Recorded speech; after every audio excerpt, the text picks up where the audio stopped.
Assalamualaikum warahmatullahi wabarakatuh. Perkenalkan, nama saya Febrianti Rauda Umaira dari kelas ASD 2A.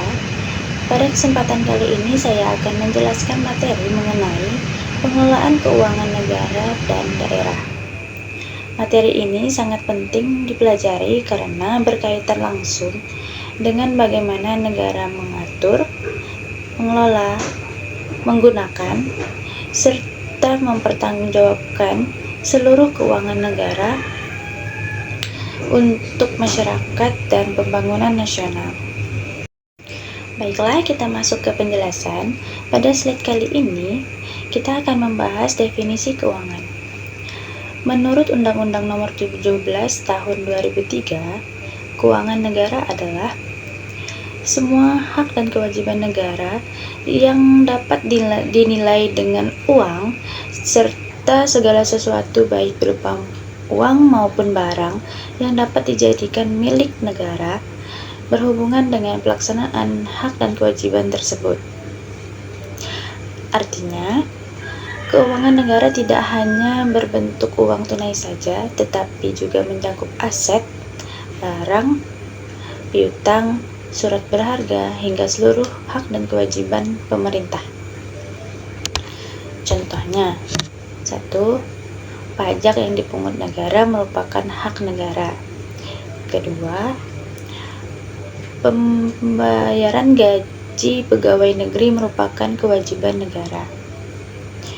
Dan ketiga, gedung pemerintah, kendaraan dinas, dan tanah milik negara juga termasuk bagian dari keuangan negara. Dengan adanya pengelolaan keuangan yang baik, pemerintah dapat menjalankan pembangunan secara efektif, efisien, dan transparan. Slide selanjutnya adalah unsur keuangan negara. Keuangan negara memiliki beberapa unsur penting, yaitu yang pertama, objek. Objek keuangan negara meliputi semua hak dan kewajiban negara, termasuk kebijakan fiskal, kebijakan moneter, dan pengelolaan kekayaan negara. Contohnya adalah pajak, utang negara, aset milik pemerintah. Kedua, ada subjek. Subjek keuangan negara adalah pihak-pihak yang mengelola keuangan negara seperti pemerintah pusat, pemerintah daerah, BUMN dan BUMD, serta lembaga lain yang berkaitan dengan keuangan negara. Ketiga, ada proses. Pengelolaan keuangan negara dilakukan melalui beberapa tahap. Yang pertama, perencanaan. Kedua, penganggaran. Ketiga, pelaksanaan. Keempat, pengawasan. Dan kelima, pertanggungjawaban. Keempat, ada tujuan. Tujuan utama pengelolaan keuangan negara adalah untuk mendukung penyelenggaraan pemerintah dan mencapai kesejahteraan masyarakat. Selanjutnya, ruang lingkup keuangan negara menurut Undang-Undang Nomor 17 Tahun 2003. Ruang lingkup keuangan negara sangat luas. Beberapa di antaranya yaitu yang pertama, hak untuk memungut pajak, mengeluarkan dan mengedarkan uang, serta melakukan pinjaman. Kedua, kewajiban negara untuk memberikan pelayanan publik dan membayar tagihan kepada pihak ketiga. Untuk yang ketiga dan keempat, penerimaan dan pengeluaran negara. Contohnya, penerimaan pajak dan belanja negara untuk pembangunan. Sedangkan yang kelima dan keenam, penerimaan dan pengeluaran daerah. Hal ini berkaitan dengan APBD yang dikelola pemerintah daerah. Yang ketujuh, kekayaan negara atau daerah yang dapat berupa uang, surat berharga, piutang, barang, dan aset lainnya. Sedangkan yang ke-8 dan ke-9, kekayaan pihak lain yang dikuasai pemerintah atau diperoleh menggunakan fasilitas pemerintah.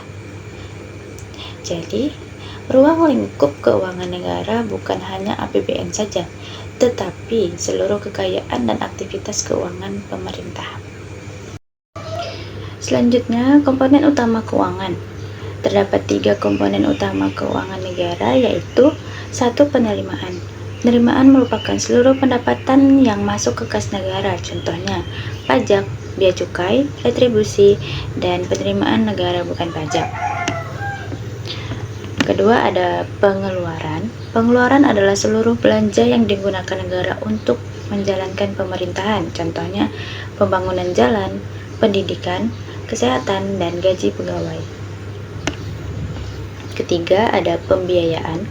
Pembiayaan dilakukan untuk menutup defisit anggaran atau mengelola surplus. Contohnya, pinjaman negara, penerbitan obligasi, dan pembayaran hutang. Ketiga komponen ini saling berkaitan dalam pengelolaan APBN maupun APBD. Slide selanjutnya kita akan membahas bidang keuangan negara. Dalam pengelolaan keuangan negara, terdapat beberapa bidang utama, yaitu pertama ada sub bidang pengelolaan fiskal. Bidang fiskal berkaitan dengan penerimaan negara, perpajakan, dan belanja negara. Tujuannya untuk menjaga kestabilan ekonomi dan meningkatkan kesejahteraan masyarakat. Yang kedua ada sub bidang pengelolaan moneter. Bidang moneter berkaitan dengan peredaran uang, inflasi, suku bunga, dan stabilitas nilai mata uang. Bidang ini biasanya dijalankan oleh Bank Indonesia. Yang ketiga, sub bidang pengelolaan keuangan negara. Bidang ini mencakup penyusunan anggaran, pelaksanaan anggaran, dan pertanggungjawaban keuangan negara. Ketiga bidang tersebut harus berjalan secara seimbang agar ekonomi tetap stabil. Selanjutnya kita akan membahas kekuasaan pengelolaan keuangan. Pada slide ini dijelaskan mengenai pemegang kekuasaan pengelolaan keuangan. Pertama, Menteri Keuangan. Menteri Keuangan bertugas sebagai pengelola fiskal dan wakil pemerintah dalam pengelolaan kekayaan negara. Yang kedua, Menteri atau pimpinan lembaga. Berperan sebagai pengguna anggaran dan pengguna barang di kementerian atau lembaga masing-masing. Ketiga, ada Gubernur, Bupati, dan Wali Kota. Berperan sebagai kepala daerah yang mengelola keuangan daerah dan mengatur kekayaan daerah. Namun, terdapat pengecualian, yaitu kewenangan di bidang moneter seperti mengeluarkan uang dan mengedarkan uang, yang diatur tersendiri oleh undang-undang dan dilaksanakan oleh Bank Indonesia. Slide selanjutnya, hubungan subjek pengelolaan keuangan negara. Pengelolaan keuangan negara melibatkan banyak pihak yang saling bekerja sama seperti pemerintah pusat, pemerintah daerah, kementerian, lembaga negara, dan badan usaha milik negara. Masing-masing memiliki tugas dan tanggung jawab yang berbeda namun tetap saling berhubungan. Tujuan kerjasama tersebut agar penggunaan anggaran lebih efektif, pengawasan lebih baik, dan pertanggungjawaban lebih transparan. Dengan koordinasi yang baik, pengelolaan keuangan negara dapat berjalan secara optimal. Seperti bagan yang telah saya buat di slide ini ya. Selanjutnya, paradigma pengelolaan keuangan negara lama vs baru. Pada slide ini dijelaskan perubahan paradigma pengelolaan keuangan negara dari sistem lama menuju sistem baru. Pertama ada paradigma lama. Paradigma lama lebih menekankan pada kontrol yang ketat, prosedur administrasi, dan pemeriksaan dokumen. Ciri-cirinya fundamental distrust atau kurangnya kepercayaan, anggaran line item, kontrol komitmen, dan verifikasi dokumen pembayaran.